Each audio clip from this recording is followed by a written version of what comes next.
Rise for the graduates.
Do I need to turn this back on? Okay, we're good.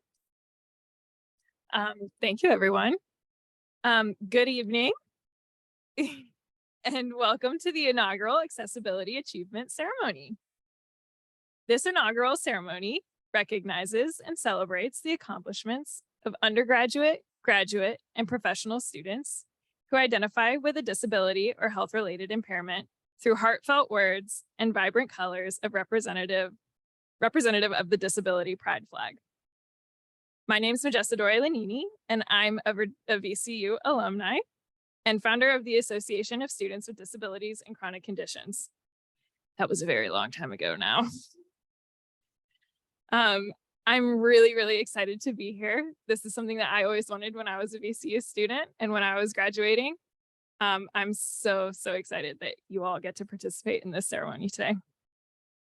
I bring you the greetings on behalf of our 2,501 plus faculty members, 28,408 students, and over 216,696 alumni. You all get to join those folks today. Congratulations.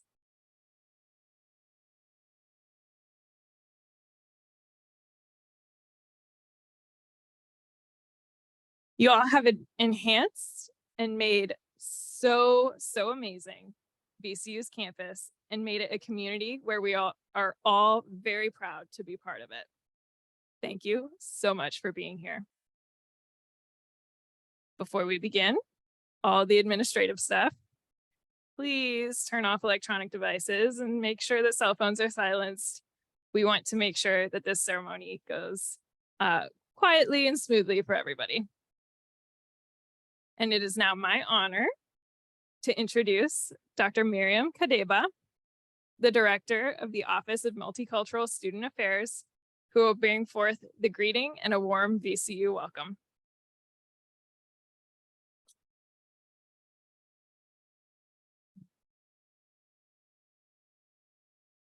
Thank you. Y'all look good. Y'all look good. Every time I stand here, I'm just taking a few breaths. Wow. What a beautiful, wow. Bonsoir. Merci. The OMSA team jokes that we've entered Akwaba season, as it remains the way I want to greet everyone during our cultural achievement ceremonies. Akwaba means welcome in my home country of Côte d'Ivoire in West Africa, and I would like to sincerely greet you on behalf of the entire OMSA team and the Division of Student Affairs at VCU. Akwaba family, friends, and loved ones gathered here tonight and joining us virtually from all over the country and the world. Akwaba campus partners, faculty, staff, and every friend of OMSA here. And a heartfelt Akwaba to our spring 2023 VCU graduates, the very reason why we're here tonight. Please give yourselves a round of applause. That's right, woo, yes. It is important for me as OMSA director to properly welcome you to this space. We're here for a celebratory occasion after all. This ceremony has been months and years in the making, and I cannot stand here without acknowledging and expressing gratitude for the efforts of everyone who has contributed directly and indirectly, specifically over the last year, to allow us to come together in a manner that hopefully makes you feel seen. I would like to express my gratitude to the Student Accessibility and Educational Opportunity Team, also known as SAEO, the VCU faculty and staff, there's more, and the wonderful student volunteers, particularly the students from the Association of Students with Disabilities and Chronic Conditions, who contributed to making this graduation ceremony take place. This type of collaborative effort is truly what makes us able to show up for you and make conversations that have been occurring for years into reality. Because of the collective, this inaugural Accessibility Achievement Ceremony is taking place to honor you, your family, your community, your sacrifices along the way, and your academic successes. The cultural achievement ceremonies give us a chance to hold that the path to being here may have been tumultuous for some, and also you are here. Your achievements and existence place you as part of a long line of activists and leaders, deceased and still with us, who relentlessly work to empower members of the disability community to unapologetically advocate for their rights. These activists, just like you today, have multifaceted and beautifully diverse backgrounds that are worth acknowledging and celebrating. And I want to take a moment to quote one such activist. Imani Barbarin is a disability rights and inclusion activist and speaker who uses her voice and social media platform to create conversations engaging the disability community. Born with cerebral palsy, Imani often writes and uses a platform to speak from the perspective of a disabled queer Black woman. He says, at 25, I found refuge and strength in the voices of my Black disabled peers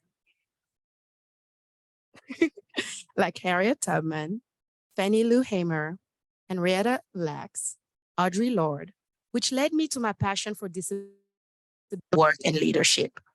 These pioneers recognized the impact that disability had on their lives and spoke their truth to the world, not in spite of their disabilities, but because of them. They advocated for the inclusion of marginalized voices within the disability community. They are the ones who taught us to be audacious in our hopes and fervent in our love for ourselves and one another. If I learned anything about myself during these unprecedented times, is that self-love is an ongoing, non-linear practice. I'm never going to reach a point at which self-love simply exists, especially when my personhood is held up against racial, mental, bodily, and desirability standards I will scarcely ever be able to meet. But I no longer feel guilt about what I am. Instead, I choose to accept and celebrate what I am, however fragile that acceptance. For Black disabled people, self-love is not simply an aesthetic or a trend, but a fundamental lifeline we tap into through unapologetic advocacy and collective support and remembering. In the world we navigate every day, this sort of love that Imani speaks about is necessary, healing, and revolutionary. May you feel loved today and carry that energy with you all year as we rejoice to cheer for you. I am humbled and so excited to utter the following words. Congratulations, Spring 2023 VCU graduates. We're so proud of you.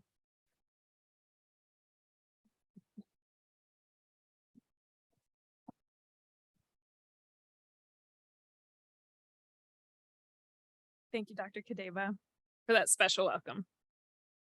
It takes many, many people to provide the education that you received here at VCU, and we are very lucky to have the great faculty and staff here that we have. They have been your guides, your mentors, and sometimes your tormentors, but they have also tried to do what is best for your education. So let's take a moment and give our VCU faculty and staff who are present a round of applause.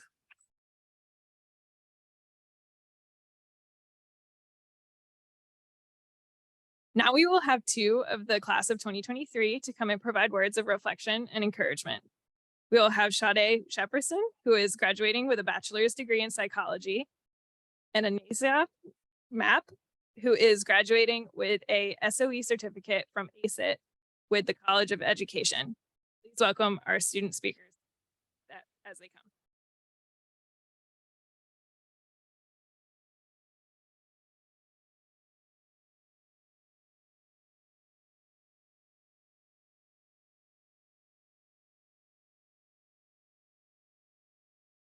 Good evening, VCU graduates, family, and friends. Today is a momentous occasion, but I want to invite you to remember that your journey did not begin today, and this is not your full destination. I am a person who identifies as having or a disability. Early on in my journey of health, wellness, I had some people who were very supportive, others not so much. You may have had similar people in your life, people who meant well, but did not fully understand how putting limitations on your dreams, possibilities would impact you later in life. My hope is that you had more people who spoke life, joy, and encouraged you that the sky was not the limit. That was just the ceiling. Those encouraging people could have come in the form of doctors, parents, grandparents, friends, professors, anyone who believed in your potentials. Yes, I said potentials, plural. That means there are many capabilities placed in each person, many things that can manifest. I do not want to discount that your journey may have been challenging. However, today, I want to encourage you to remember your own strength. The very fact that you have the ability to adapt to changing circumstances is a symbol of strength. After being diagnosed and becoming fully disabled at the age of 21, my journey of success truly began. You see, things no longer came easy to me. I was challenged. I was challenged to wake up every day, get dressed, cook meals, the very basic of things that some people take for granted.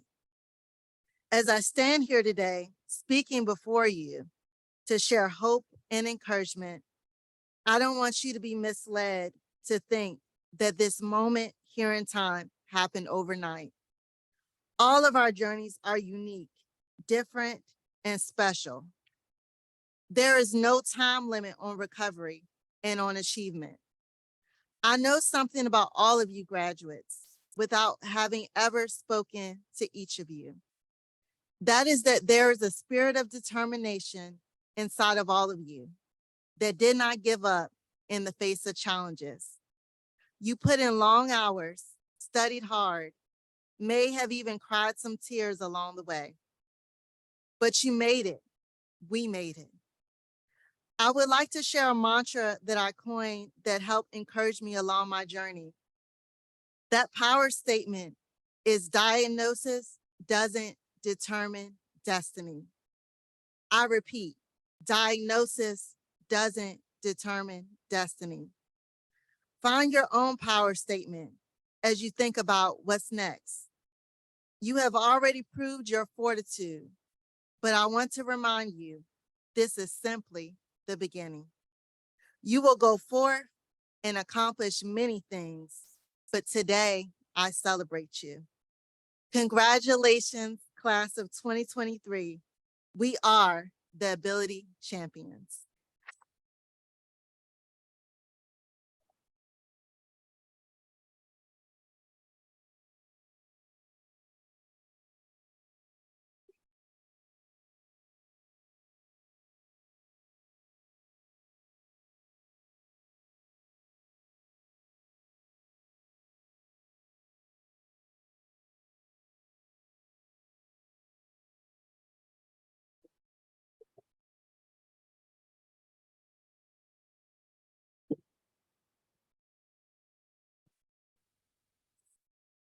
Okay. Hello. Okay. Good evening, family and friends. My name is Anasia Mapp, and I have autism. But autism doesn't have me. I have never allowed autism to debilitate me. I have clearly understood the challenges of my life that comes with this diagnosis. Many do not understand what it feels like to not be seen, even when you are face to face. I am not treated the same, even though I desire belongingness and have feelings that hurt heavy. I am not heard the same, even though I speak words. It comes out a little differently. However, I refuse to allow these trials to define for who I am, what I am, and who I want to be.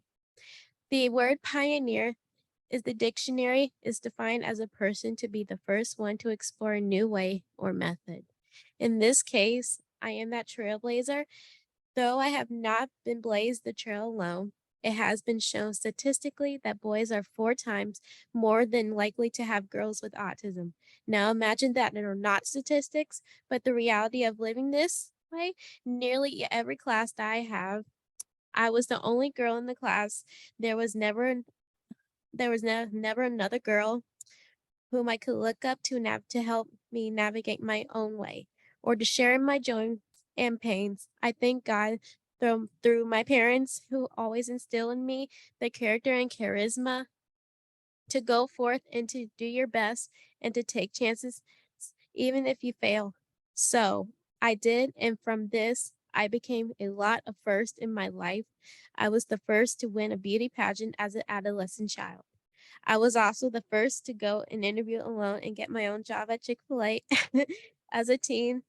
I was the first to be accepted into the cosmetology program, even when I was not supported properly by headship. Now I am the first in my community, of my own community, of people to take part in these commencement exercises here at Virginia Commonwealth University as a graduate with ACEN in college and within the School of Education. I am forever grateful for this program because it has helped me to traverse the hurdles and in my future of transitioning from adolescence into adulthood. Now, looking back at the road, I can pinpoint 4 areas that have blossomed since I took my first step on the campus of VCU. Altruism. I have instilled learning that there are times when I must get out of myself and my plan for the sake of others who are going through a really difficult period or a circumstance. As I keep that in mind, that my discomforts have been but for a moment, and things for the most part I have worked out on my behalf. Patience. I have discovered new ways to bring consistency to my patients, which has been necessary in order to stick things out in my times of anxiety and stress. There were days when I simply said to myself, Anasia, take a step, back up, and take a deep breath. Self-confidence. Although this is still in the area of the development, I am learning that there are the times when I must trust myself, even in the midst of doubt, and not to be afraid to make a mistake in my quest to get things right. I am finding that fear is a healthy to a point where if it guides me into another better preparation, but ultimately, if I don't believe in myself, then why would I? Bravery. A pioneer must be brave, and from the onset of my time at VCU, there were many steps that I took alone. The first one of my family members dropped me off on campus. The first time that I rode in a car with a driver that I did not know. The first time I was approached by a stranger and I didn't know what to do. The first time I crossed the street during the midday traffic. The first time I shook my head yes when my professor or my supervisor asked me if I understood. And I really didn't. And the list goes on. But over time, familiarity bred bravery and birthed the courage that I never had. We who have we have an exceptional abilities, capabilities, and needs to deal with all the types of prejudices, biases, preconceptions, and unfairness. And truthfully, in our lives, we will always have to deal with the unenlightened and ill-mannered. Yet a true pioneer always blazes the trail for others. Let my testimony be a springboard to you to overcome your mountain. Take my word, it's possible. If you simply take the first step today, I am encouraging all of you to be the best part of you so you can be for today and for your own tomorrow. For everyone else, please understand that we need your encouragement, time, resources, and just take a chance to help us to be successful because we cannot do this alone.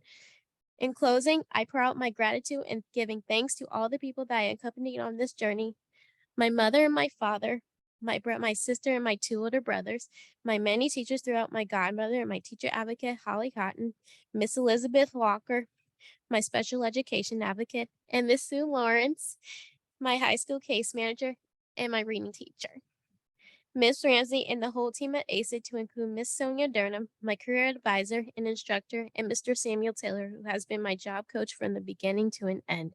When it's all said and done, I might have autism, but autism doesn't have me because throughout my journey, I have become more than a conqueror. Thank you. Congratulations, Virginia Commonwealth University class of 2023. Thank you so much for listening.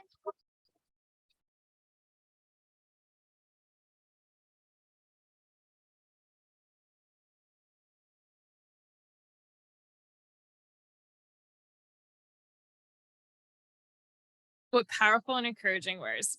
Please join me in thanking Anasia and Sade one more time.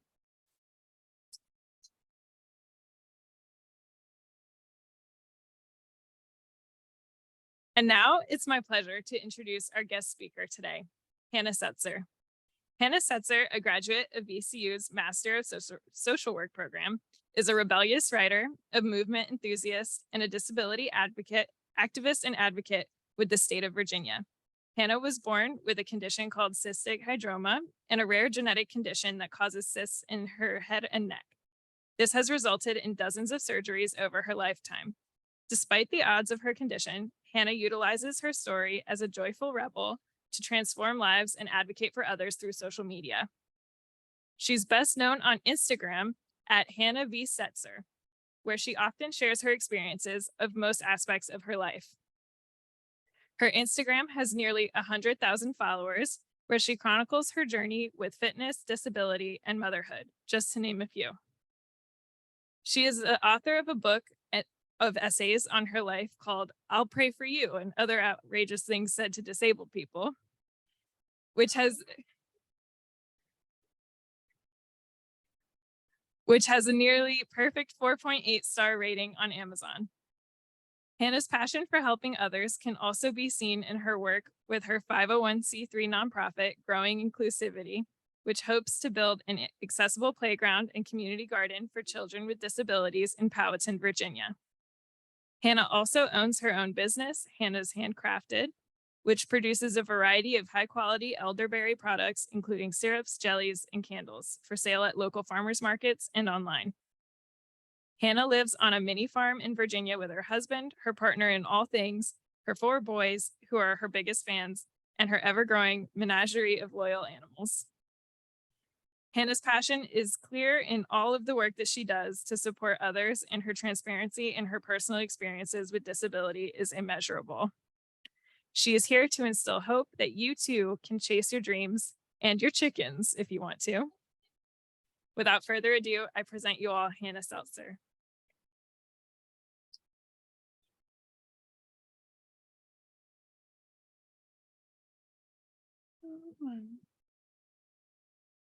Good evening, everyone. I'm so thrilled that you have all graduated and I get to celebrate this huge accomplishment with you. I will give one disclaimer. That jaw is held together by titanium plates and screws in a prayer. So if I have to go a little bit slower and take some breaths, please bear with me.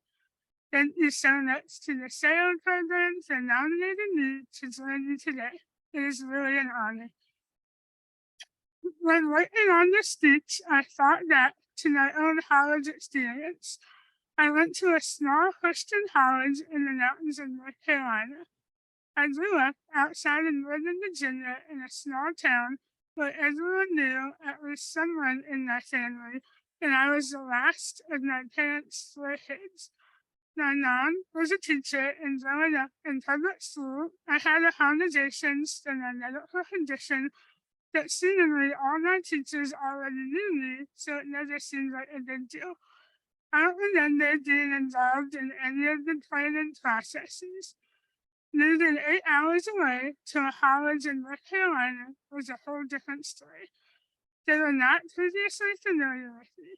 My parents and I made the drive down there several times to meet with staff and disability services and campus police in case I had any medical emergencies, so they would be familiar with me. August finally came and my parents loaded up the minivan and we headed down south to move me into the dorms. It's important to note that I knew not a single person at the school, and I had a huge surgery earlier that summer and my jaws were literally wired shut, so I couldn't talk to anyone. I didn't know anyone and I couldn't talk to make friends. Not the best way to start out your college experience. I'm not sure if this was the most brave thing I had done at the time or the most foolish. Time will tell. My parents helped move all my things into the dorm room that afternoon and left me to orientation and to unpack. I didn't have a roommate due to all my medical devices, which was definitely overall a blessing, but also really lonely for a girl who had no friends and couldn't talk to anyone. That night, a horrible thunderstorm rolled in. My parents were just a few miles down the road in a hotel, but I was alone in my dorm room for the first time ever. The power went out, which I only knew because my medical devices turned off and the silence was overpowering. I was trying my best to be brave among all the emotions of being on my own for the first time and told myself it was okay to go back to sleep. Not soon after, there was a pounding on my door, and a male voice shouted, "Hannah Dawn, open up! This is campus police." Police? I had only been at college for 7 hours. How did I already get in trouble? I tentatively climbed out of bed and opened the door in my pajamas. The police chief was standing there, soaking wet, shining a flashlight in my face and asking me if I was okay. I was very confused as to why I wouldn't be okay, and I told him yes. I had forgotten that in many of these accommodation meetings we had earlier that summer, we talked about how my medical devices are powered by electricity, so if we were without power for many hours or days, I would have to go somewhere else. The police chief had taken this meeting to heart, and within 30 minutes of the power going out, he came to ensure that I was okay. I certainly was okay and let him know that, and I did not need to go anywhere, and I was going back to sleep. Talk about a rude awakening the first day at college. I relayed this story to my parents the next morning over breakfast, and they cracked up that they were also so happy to know that I was somewhere that took disability services seriously and showed that they cared for me. As my time in college went on, my relationship with disability services changed. My assigned advisor was so kind that I grew to advocate for myself, and as I grew up, my medical needs shifted. By my senior year, my medical needs were very different from when I had started on my own. I lived in dorms and slept with my best friends. I no longer needed my medical devices at nighttime, and I found my own voice to advocate for myself. My parents didn't have to anymore. I would go in for my annual accommodations meetings and tell my advisor I didn't need any services or assistance, and I wasn't going to sign her papers. She would laugh and do her due diligence and meet with me and send me on my way. I knew that she was always there when I needed her, but it felt good to flex my independence for the first time ever. I had grown much more confident in my ability to manage my own hair and medical supplies. I appreciated the space my parents and advisors gave me to flex that new confidence. There's a lot to be said about people being in your corner and rooting for you, but also letting you make your own decisions. Graduation is honestly a strange time. You graduate, you don't really know what's happening next sometimes. I graduated a semester early from undergrad because I had applied for a job on a whim and had several Zoom interviews long before Zoom interviews were a thing and got the job. I once again was leaving the comfortable bubble I had created for myself at college to do something even more wild. I moved across the country to Colorado to work at an outdoor adventure camp for kids who were deaf and hard of hearing. If I had thought moving 8 hours away from my family and friends to college was hard, this move was way harder. Now I was going time zones away from anyone and everyone I knew and entered the working world while all my friends were enjoying their last semester of college. This is a theme in my life where I make decisions that might be brave or foolish. The Colorado winter was hard, living in a house with a lot of people I didn't know and having my first real job were all really difficult. I had grown so accustomed to being myself and advocating for myself in the college community that I had created that I had to figure out how to do it all over again with a whole new set of people in a whole new place. That is pretty much the real world after graduation summed up. Constantly being in new spaces with new people, and the only constant thing is you. You are all here graduating because either you or somebody, maybe your family or friends, invested in you. You spent time and money to be here, to invest in yourself. Going to college or grad school is a huge investment. I hope that you can take time and think about how incredible it is that you took so much time and investment and risk on yourself and your dreams and goals. Please take that feeling and mentality with you the rest of your life. Putting yourself first is not selfish. It's the most important thing that you can do.